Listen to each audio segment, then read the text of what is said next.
Hi Winederlusters, and in this episode we're off to the Bellarine Peninsula. Welcome to the Winederlust podcast. My name's Jeanene and I run a wine events business in Canberra. But my real passion is travel, and my bucket list is to travel to every wine region in the world. In this series I'll be exploring some regional Aussie wine destinations. I'll give you some tips whether you're planning a romantic getaway, a girls' weekend, or you're dragging the kids along. So pour yourself a glass and let's get exploring. I'd like to begin by acknowledging the traditional owners of the land on which we're talking about today, the Winederlust people, and pay my respects to their elders past, present and emerging. Did you know Victoria's first commercial vintage was produced by Swiss migrants in 1845? And by the 1860s, Geelong was the most significant wine region in Australia by both its size and its prestige by exporting wines to Europe. Unfortunately, an outbreak of phylloxera halted all of this in about 1875, and it was nearly 100 years later until wine production recommenced in the region. So Geelong is about an hour southwest of Melbourne by the coast. The Geelong Wine Region has three distinct parts: the Surf Coast around Anglesea and Torquay, Moorabool Valley around Bannockburn, and the Bellarine Peninsula, which we're talking about today. This region has only been on my radar the past few years. It's about a half an hour drive from the city of Geelong. It's very pretty and has some amazing views. So what wines to try? It is cool climate. The soil is like a rich black basalt and it gets the maritime breeze, but it's quite sheltered by the Port Phillip Bay. Being cool climate, it's known for its Chardonnay and Pinot Noir and its medium bodied Shiraz. The Bellarine Peninsula has the most cellar doors. There's about 16 in the area at the moment. One of the first to grow grapes in the region was Bellarine Estate Wines. I met up with Julian, the winemaker there. His parents were the ones that started the estate.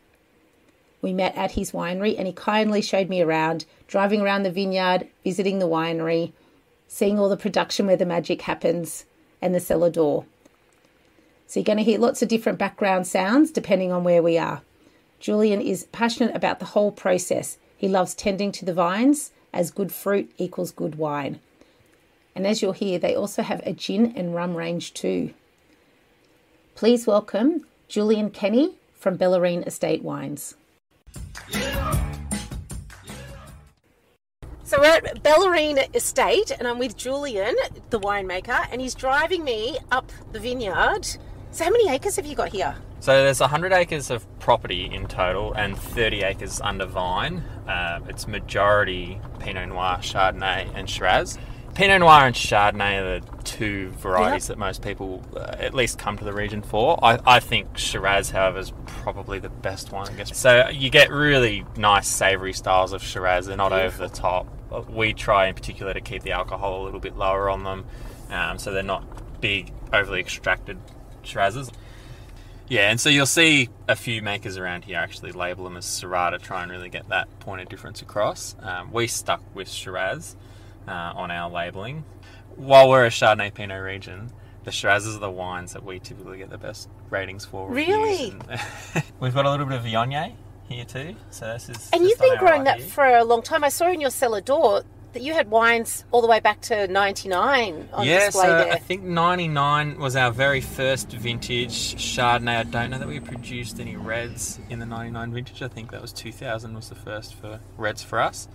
The Viognier, this block here is the last planted block. So this is early 2000s, this stuff here. Well, we've actually for a long time made Viognier as a standalone variety. The last few years we haven't done it, and doing it again this vintage, however doing it on skins, so trying to make a bit of a point of difference. And a bit that texture as well, because it's a beautiful variety, I think, on its own, but just very hard for the general consumer. It's the sort of the going joke is anything that starts with a V is nearly impossible to sell. So the Viognier Medea, all those ones, yeah. And you'd be amazed how many people in the cellar door are exactly that. They'll stay away from it because they purely don't know how to pronounce it. Yeah. They'll point at it on the list and stuff like that, and you can see that they're awkward about it.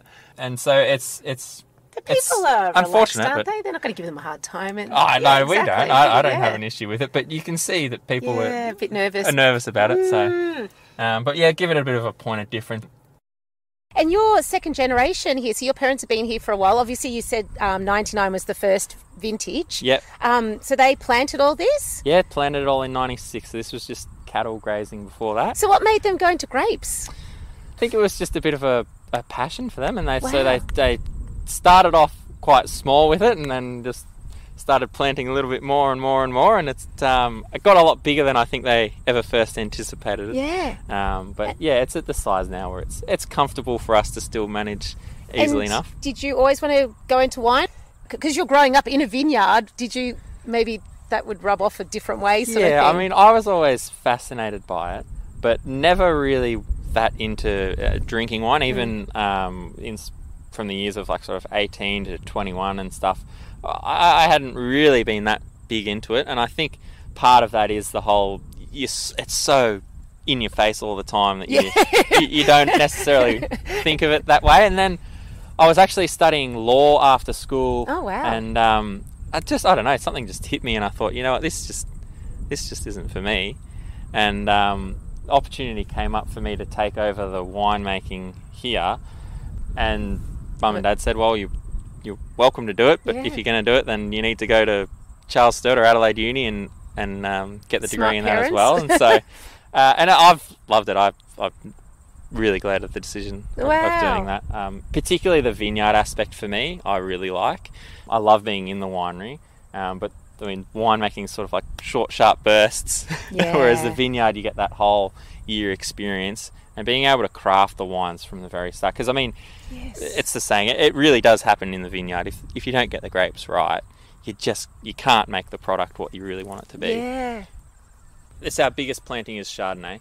So there's about 45 odd rows on this side, and then on the other side as it goes up the hill there's 35 rows on that side. And Chardonnay took a bit of a beating with the reputation wise, but you found that now it's become back? Yeah, we're definitely seeing more people willing to try it. There was a big stage there where it was just anything but Chardonnay, won't even try it. And it was very difficult to get people to do that, because most people, like you say, were expecting it to be that big, over-the-top, my dad's style of Chardonnay. Oh. He loves that style, so it's very difficult for me to...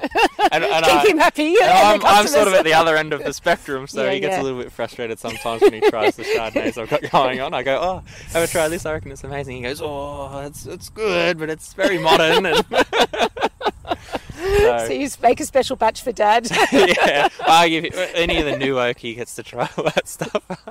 But it's definitely starting to come back to fashion as more winemakers start to really be a bit more true to the variety and show the fruit more. They're a bit leaner, so less malo going on, and particularly picking malic cultures where you're not getting too much diacetyl production going on, so it's not overly buttery. And you've still got some freshness with the acid in there. That sounds nice, yeah. And then we've got some 114 and 115 clone Pinot Noir just interplanted in here. And then there's some Best's Old Block Shiraz here. So of our Shiraz, this is actually usually one of our best quality producers. We find this block here. It's a small little planting, but it does really well. And I think also because it's got a really nice aspect to it here with the slope and the sun that it gets. The 114, 115 here actually surprisingly crops reasonably heavy, so we have to be a little bit sort of careful with that one, how we prune it. Well, I know there's just lots of different clones and that, but is there a taste difference that you can notice from the fruit of those two? Yeah, certainly. So the 114, 115, we can't differentiate them through the block because it's just like this one is a 114, that's a 115. But definitely when you look at wines made off of this block as opposed to our D5 V12 or our MV6, you see very different wines. The D5 V12, and which we this year we've used exclusively for sparkling, you do have much lighter characters going on. Oh, that's so interesting. Supposed to be really light in colour, but because it's got this really vertical growth pattern to it, it actually gets really good sun exposure, where some of our other blocks are a little bit bushier, so the colour in the D5 V12 actually comes up quite well, surprisingly enough. But you do get these lighter fruit characters. It's, and I find particularly I like that pick that little bit earlier where it keeps that freshness going on. The MV6 is usually the best in terms of the depth of fruit that we get from it, and the acids are usually always quite good on it. Colour's not usually a problem. The 114, 115 block here, the fruit characters are fantastic. You're sort of somewhere in between the two with the D5 V12 and the MV6, but we find sometimes a little bit light on colour because it does have reasonably vigorous growth in this block. So that's where we have to sort of try and be a little bit careful with our pruning and whatnot to try and make sure that we get plenty of sun getting into those grapes to get the colour up. Yeah, of course. You're not far from the water here, are you? Oh, no, I mean, so it's a southerly prevailing wind. Yep. And so Bass Strait's not far. It's, probably 15 k's, I would have thought, to our south. And then Port Phillip, as you can see over here. So when you get the northerly breezes coming through on those really hot days, where Melbourne might be in the 40s, we might only be 35. The wind coming across the water just takes the heat right out of it. So both those aspects of water keep us really moderate in temperature. I mean, we're really lucky here in terms of we don't have the sort of three big ones. We don't have much issue with fire because there's not a lot of bushland close to us here, so smoke's not really ever a problem. We very rarely get hail. I mean, I say that, but 2 years ago we did get some hail. It wasn't enough to wipe us out, but it did. We reckon we lost probably 30% of the crop here. But when you consider the guys up in the Hunter that deal with it nearly every year, it's we're very lucky. I think in the 28 years that my parents have had this place, we've had a hail event like that twice. So we don't usually have to worry about that. And being so close to the water, we don't really get frost in spring either. So we've never had an issue with frost here. So it's a really good growing area. So when your parents set up in the 90s, were they one of the first vineyards in the area? Yeah, so on this little section of Bellarine you had Scotchman's Hill, Rod and Ann at Kilgore, which is just down McAdams Lane. They were here as well. Other than that, I don't know that there was much down this side. There was still, I think there was already some out in Geelong, like the Bannockburn side. Yep. But all sort of around that same sort of timeline. And it's really started to progress a lot down here now. Yeah. We've just had a recycled water line get put in down the main highway. Oh, how wonderful. So we've actually had access to that for a while because Scotchman's Hill put a line through our property because we're between two that they manage. Yep. And so we've had access to recycled water for quite a while now. So it's a very dry area here. Yeah. Typically, at least over the growing seasons. I mean, the last 3 years have been an exception, but usually that's the biggest issue here is water. And then we checked out the distillery. And that's our little still there. So we actually... Oh, yes, you've 30 acres. Yeah, so over COVID, we purchased the still. Well, it was just pre-COVID, and then... So we bought the still, basically it got here and then COVID hit. And so our plan with that was to make gin, and that's what we've been doing. And so the brand name is 30 Acres Distillery, and it comes about because we've got 30 acres of vineyard. So for us, it's a really boutique style of gin making here. So it's all made from our grapes. We're not buying ethanol in at all. We're 100% producing it from grapes off the vineyard here. So we can obviously only make so much every year because we can only allocate so much to actually run through the still. Done like your sort of standard gin, and then so far we've done two others. So we've done a Pinot Noir and a Shiraz gin. So what we did with the Pinot Noir gin, we actually used Pinot and distilled that, and then similar to what you might have seen with some of the other ones out there, we got fresh grapes the following vintage. And so rather than diluting the alcohol that came out of the still to make the gin, so when we do the gin, it goes through 3 times. First time it goes through, the wine essentially comes out as brandy spirit. It's around sort of 60-70% alcohol. We put it through a second time to get it up to our neutral, so up over 90%, because gin is really just flavoured vodka, so we've got to get it to that neutral spirit essentially. Then we dilute it back down. We do a cold maceration with the botanicals, so we cold macerate with like a tea bag style deal. That comes out and we run it through again, but we run it only to about that 70% alcohol again. So at that stage, you've got what we call the still strength gin. So to get to our traditional style product, it's just simply cut back down with water to the bottle strength. Can I ask a really stupid question? Yeah. When does juniper berry Yes, have to go in there? yeah, so does that go in with the grapes? Yeah, technically to be a gin, it has to have a predominant flavour of juniper. I mean, that's sort of bent a lot these days. Okay, I've had a lot of gins that certainly don't sort of show much juniper anymore. But yeah, so when we do the cold maceration, so after the second distillation, where we get it to neutral, we water it down, and that's where all the juniper and all of our other botanicals go in. So they cold soak. It gets lots of flavour out of there. And then when we run it through that third and final time, you still get all those beautiful flavours because we're coming out at a lower alcohol percentage, but it cleans up all the bitterness and astringency that you're getting from the soaking. So you've got a restaurant on site as well, do you? Yep. So the restaurant just back down there.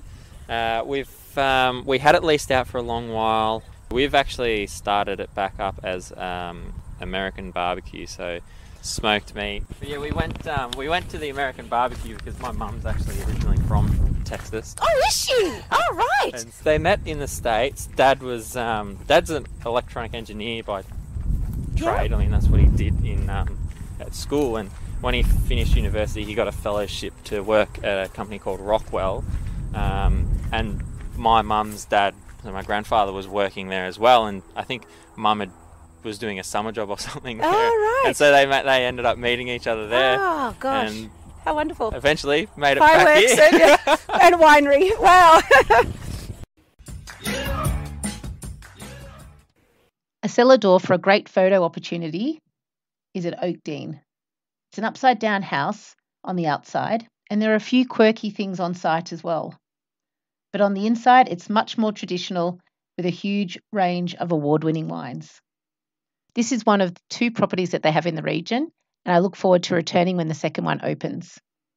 I met General Manager Stephen Paul, who kindly showed me around the cellar door and the vineyard. Stephen is super knowledgeable about wines and is a recipient of the Len Evans Award. Enjoy my chat with Stephen Paul of Oakdene. We're at Oakdene Estate. I'm speaking with Stephen, who's the General Manager. That's correct, yep. And you're going to tell us the history of Oakdene. History of Oakdene, righto. We're going to have a walk if that's okay, great. so at least we can see things while we're talking. This property here is the original Oakdene vineyard, as we call it. We're in Wallington, which is a small region on the Bellarine Peninsula, very close to Ocean Grove. Property's 230 acres. Wow, that's quite big. It is, yeah. But we only have 30 acres under vine. So we're looking at the original block here. 5 acres of Pinot Noir, 5 acres of Chardonnay in the middle, and 5 acres of Shiraz at the end. Planted in 2001, and this is the source block for our single vineyard Chardonnay, Pinot and Shiraz. So that's the Liz's Chardonnay, the Peter's Pinot Noir, and the William Shiraz. And they're probably, I guess, our benchmark wines. Geelong's largest holding of any variety is Pinot Noir at this stage, and followed by Chardonnay, followed by Shiraz, and they're the varieties that we think best suit the region. Yeah. And we're probably in a nice, unique sort of situation where there isn't that many places in Australia that are producing excellent Pinot Noir year on year. So you end up with quite small competition out there in the broader market, especially in Australia. So it's nice to have those up our sleeve. Looking to our left is our second block we planted in 2002. Majority of that is Sauvignon Blanc. You can sort of see cane pruning sort of coming up to halfway up the block. And then we've got more Shiraz. And again, referencing offline, that Shiraz block there is planted to the best clone, which is sourced from the original best block in Grampians, so a very old clone. Clone that's not really identified anymore as somewhere in Europe, and it's quite a unique clone, but also something that I get excited about when I think that we're bringing something back into the soil here that potentially came into Geelong back in the 1840s and 1850s. Gosh, that's nearly 200 years ago. Oh wow, yeah. So, and then just surrounding the backside of our buildings on this side, we've got really tiny little Bordeaux planted blocks. So majority of that vineyard, it's only 3 acres, probably 15 rows of Merlot, a couple of different clones, 5 rows of Cabernet Franc, which really does do well in this region. And then some Cabernet Sauvignon, a couple of rows. So do you make a Bordeaux blend with we those? do. Oh, yeah. So it's generally Merlot Cab Franc Cab Sav or Cab Franc Merlot Cab Sav. You can't, well, I would argue, other juices may differ, but Cabernet Sauvignon is very marginal here in Geelong, so it's not really seeing any sort of straight varietal Cabernets. Looks great on the vine, crops really nicely, but just never really get it to ripeness, so it's just a blending grape for Cool. that one. Climate, yeah. And then just on the front of that block, Pinot Gris, so that was sort of the new up-and-comer back when we planted that block in 2008, and that was Pinot Gris, the next big thing, especially seeing the success. You were right. Yeah. Well, I think Mornington on the other side, right. directly across the water, taught us that Pinot Gris was going to be a thing, and they planted frantically, and we followed suit on this side. So 30 acres total here on this property. So we purchased another farm about 11 kilometres from here.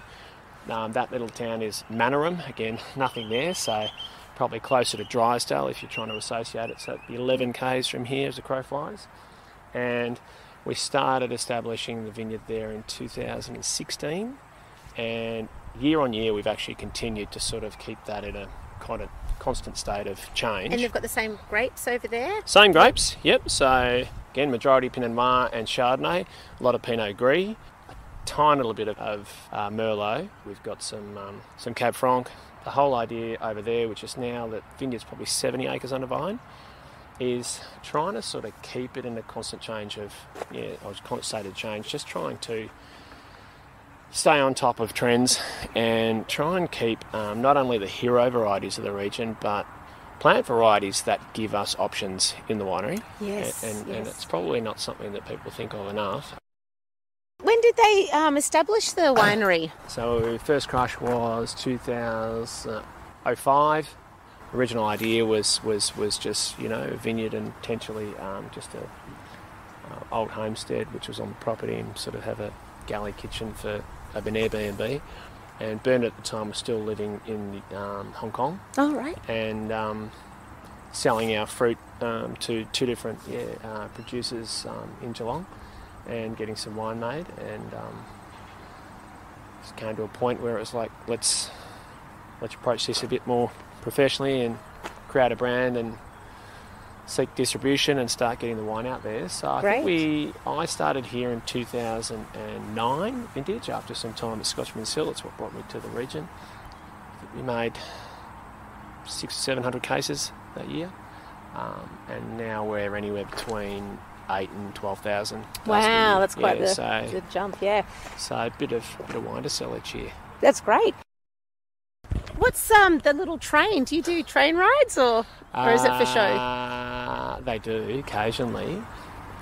But Bernard and Liz Hooley, who own this property, and the other one, very artistic and see things quite differently, as you can see. It's a pity. Well, they're creative, and wine fits into that. So the public spaces, or just, are just Liz's art boards. So she's always coming up with a new idea for something. The train was actually the original train from the 2000 Olympics. Oh, wow! Like around Homebush or something? Yes. Oh, right. And Bernard saw it up there when he was doing something and decided to bring it down. So it's just been painted up again, but they use that shed for weddings and functions and stuff, the restaurants on site, and yeah, they do. We've used the train. So how did the upside down house cellar door come about? Like, was that... I hope I get this right. I believe Liz and Bernard were travelling in California around wineries and saw something similar. I have been shown a photo of something similar. When we opened up everything here, we had a very small sort of bar cellar door which was attached to our restaurant at the time. Restaurant opened in 2004, so as I said, we planted here in 2001. So 2011 we built that space, and yes, it is different. Yes, it's quite unique to look at. It's awesome. And I read that you had a Len Evans scholarship. I did. Yes, yeah. And so tell us about that. Best ever. Because it was only a dozen people get chosen. That's right. Yeah. I've been fortunate with a few things. So that was, it'd be 6 years ago now, 2018. And Len Evans Scholarship, I mean, any of your listeners out there don't know much about it. It's basically billed as the best school in the world, I think, for wine enthusiasts or from any sort of walk of life in the wine industry. So, and each year, 12 people get offered a scholarship. fully funded to go to the Hunter Valley, and you have a week of wine immersion, I guess, so judging, masterclasses, dinners, where you basically get to taste in a great environment too, a bunch of other people that have the same sort of enthusiasm for wine, the best wines you'll ever taste in your life. Oh, how fantastic. And not only the best wines, the best vintages of those wines, so that takes it up even another notch. And a lot of those wines now are totally out of reach. We'll never get to taste them again. And then you end up with, 11 best friends for life that experience that week with you.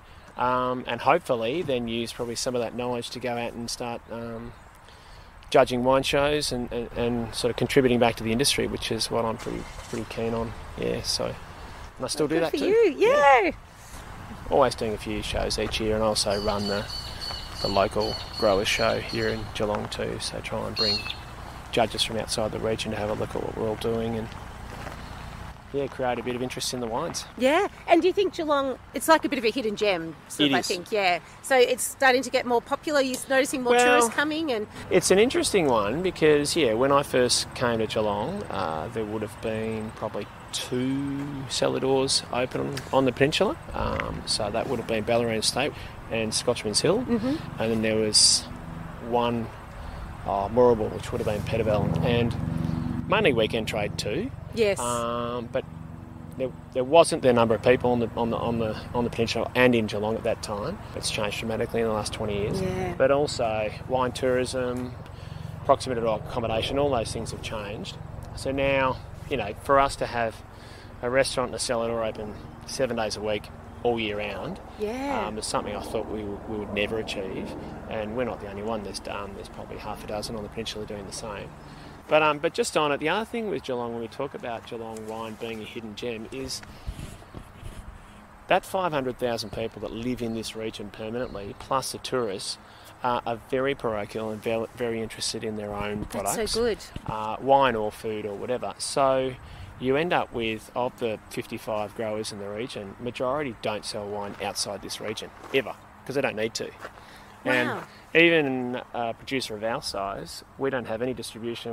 Everything is direct from this property here, and majority of it is sold to Victoria and again into Geelong. So we're sort of caught in a situation where we take our wines to Melbourne or Sydney, and people, I don't know anything about Geelong, or I've only seen a few producers, or I know your wine but I don't know theirs, and that's simply because we sell it all direct from our cellar doors, and it's quite unique. It's a great situation to be in because it's a really nice way to do business. But on the flip side, maybe we're not screaming the words of this wine growing region as broadly as other regions are. Yeah. So it's good and bad, but look, I'd have it this way over the other every single day of the week. Family friendly? Very much so. Yep. Yeah. Well, I think if you're a parent, you can sort of see what people need. If kids are made to feel comfortable, or parents with kids are made to feel comfortable, they generally stay and they generally buy wine or spend. If you're not made comfortable, it could be in any retail situation. Yep. You go, maybe I don't need this today, and you wander out. So it's about making people happy that they visit. There's a lot of competition, even though that competition brings more people to the region because they have choice. And I think wine still is one of those experiences where if you have a fond memory of an experience somewhere, and the experience at the home or the source of that wine should be better than anywhere else. Hopefully you take that memory with you and you will remember the brand. You may not remember the actual wine, but you'll still remember that brand fondly, and you'll become a bit of an ambassador, hopefully. So. Yep. And then we went into the cellar door. Plenty of Shiraz in the shed at the moment. What else can we do with that block, So, and then you start going, well, let's do this. And one year you'll still make your premium Shiraz, make it second label Shiraz, just with, less oak, etc., and make it younger and fresher and release it earlier. Allocate a bunch of rosé base as Shiraz, instead of, say, Bordeaux varieties or Pinot Noir. Then allocate some Shiraz to something like this, a field blend, which is, unoaked, fresh, bright. Probably those sort of gateway wines for the young kids that like those low alcohol, bright, fresh things. That's blended with a little bit of the Merlot. weather is and then do a barrel selection and take some barrels and traditional ferment those. So you end up with 5 wines hitting the market effectively at the same time, all from the same couple of blocks instead of 1 or 2. Yes. And so the difference between the white label and the blue label is... White label they're all the single blocks, so I guess they're the ones we would consider that we work harder on, but they're also generally from the older blocks on the property that we think perform best.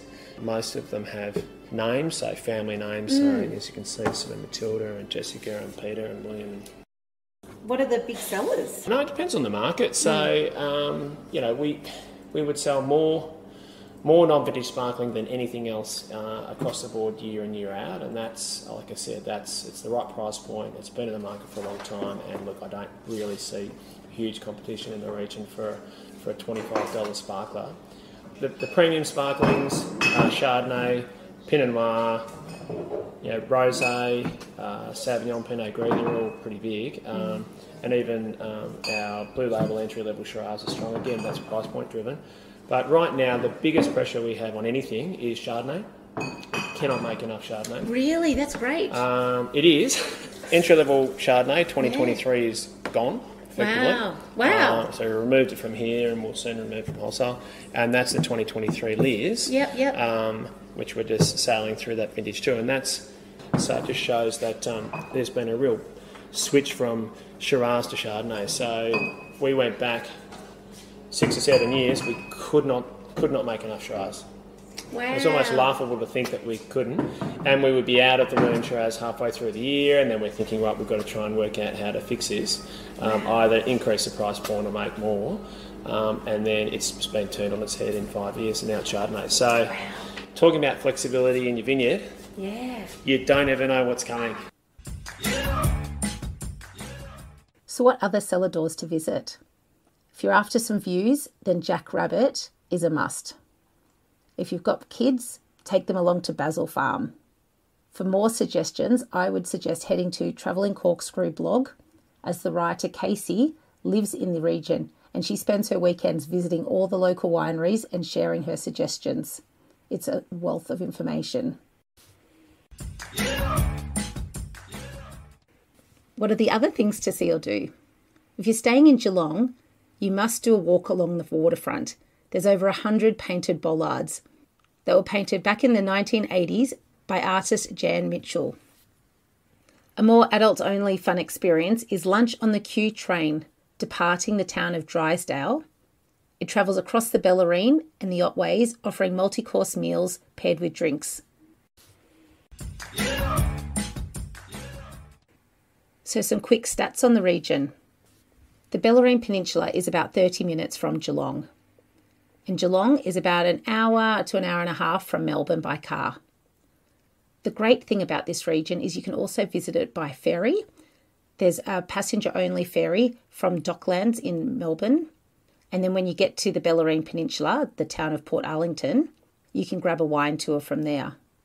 Or you can get the car ferry from the Mornington Peninsula, which makes it perfect tripping around both peninsulas and to Melbourne without having to backtrack. For accommodation, there are several boutique hotels in the area. The Port Arlington Grand Hotel has been recently refurbished and it has food, music, local events, as well as accommodation. And if you've got kids, there's also a Big 4 holiday park. Don't forget to try the Chardonnay, Pinot Noir, and the medium-bodied Shiraz. Until next time, happy wine travels. Thank you so much for listening. You can subscribe now to get each episode as they drop. You can also check out this podcast on YouTube and see pictures of the region and the people I've spoken to. Go to winederlust.com.au, that's winederlust.com.au for everything discussed today. You can also subscribe to my newsletter to hear all about my upcoming events and other news. Till next time, happy wine travels.